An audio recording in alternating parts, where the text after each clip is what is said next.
Good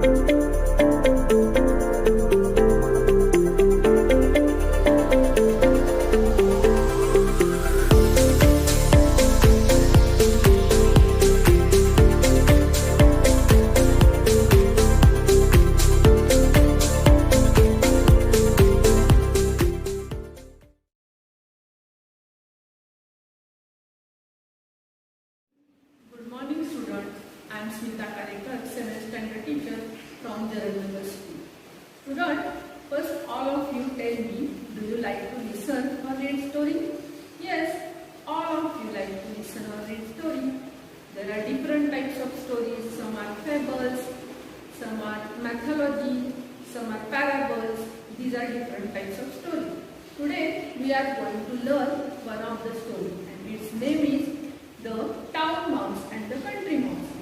This story type is fable. Fable means Dantakatha, and it's written by famous storyteller or author Aesop. He wrote this story.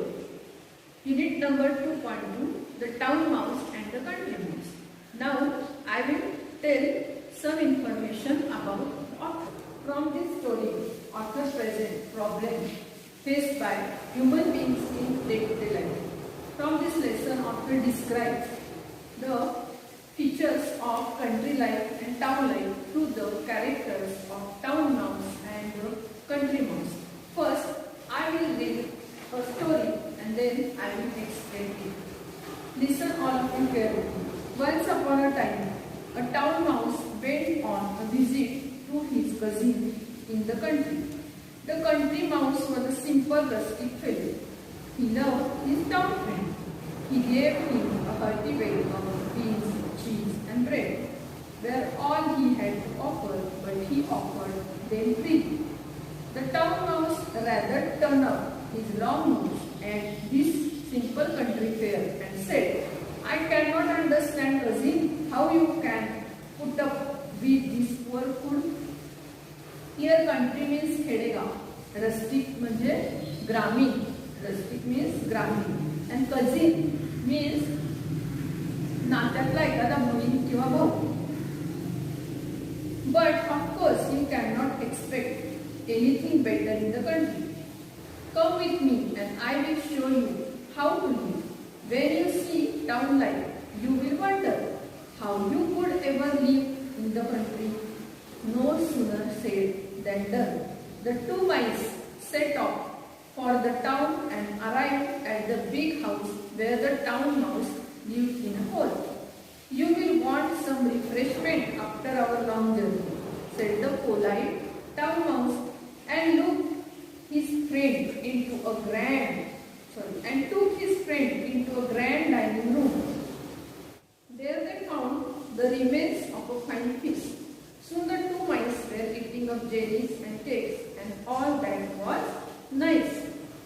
Suddenly, they heard growling and barking.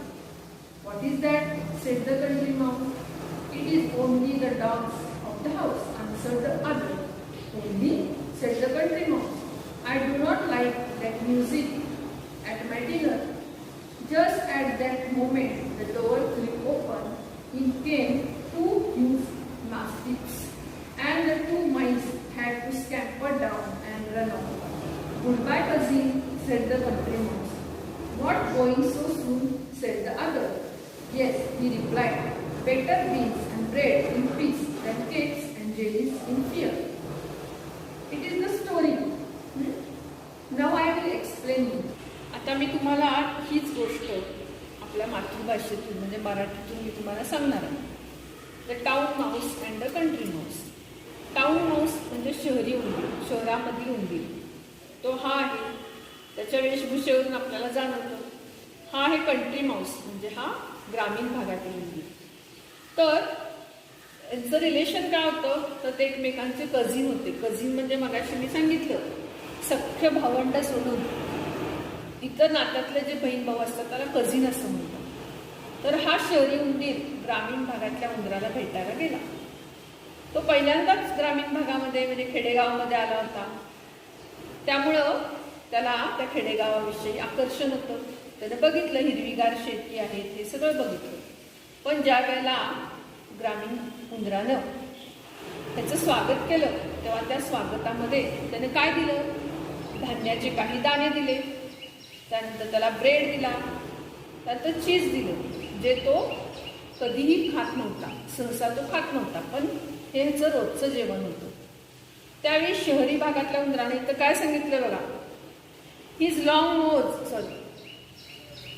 The town mouse rather turn up his long knows.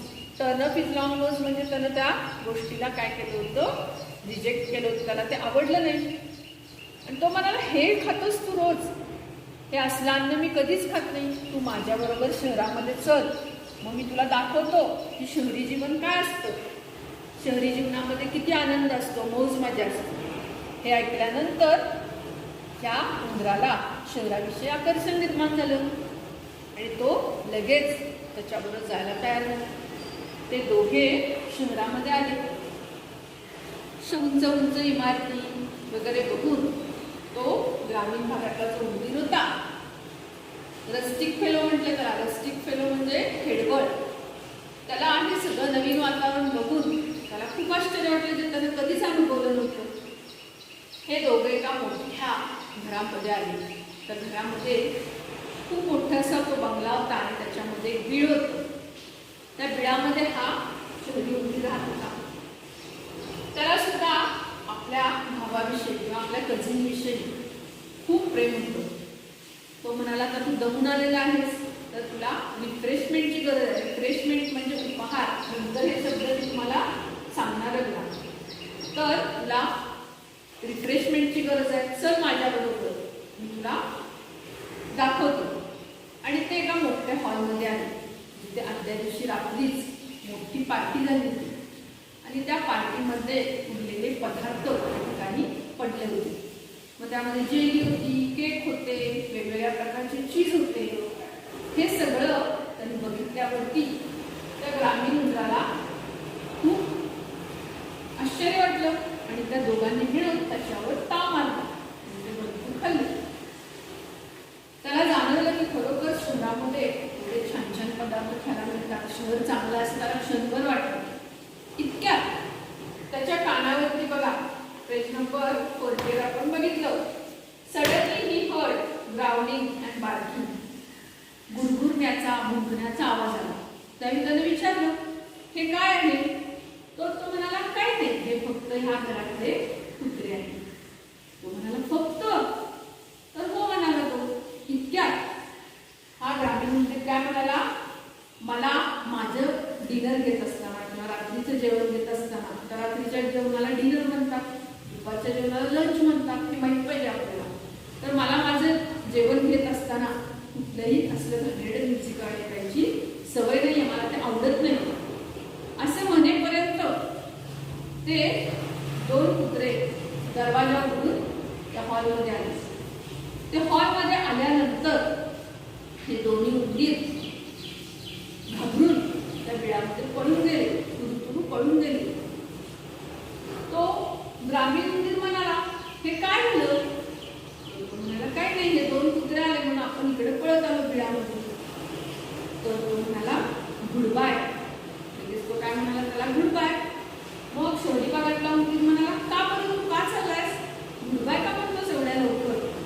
तर तो म्हणाला, हो, मी आता इथं राहणार नाहीये, कारण या भीतीच्या वातावरणात केक, जेली यासारखे पदार्थ खाण्यापेक्षा माझ्या खेडेगावामध्ये मी माझं साधं अन्न, धान्याचे काकण, त्यानंतर चीज, ब्रेड हे अन्न खाऊन मी सुखानं राहू शकतो. त्यामुळं त्यानं त्याचा निरोप घेतला. आता ही जी गोष्ट आपण बघितली, त्या गोष्टीचं तात्पर्य काय बघा. इसापनं हे तात्पर्य खूप छान सांगितलेलं आहे. आपण म्हणतो गड्या आपला गाव बरा, आणि खरोखरच आहे. आता या कोरोनाच्या संकटात सुद्धा लोकांना असं वाटतं की आपलं गाव आणि आपलं घर बरं, कारण दुसऱ्याच्या संपत्तीला किंवा ऐश्वर्याला भुलून जाण्यापेक्षा आपलं जे आहे त्या गोष्टीमध्ये आपण समाधान मानलं पाहिजे.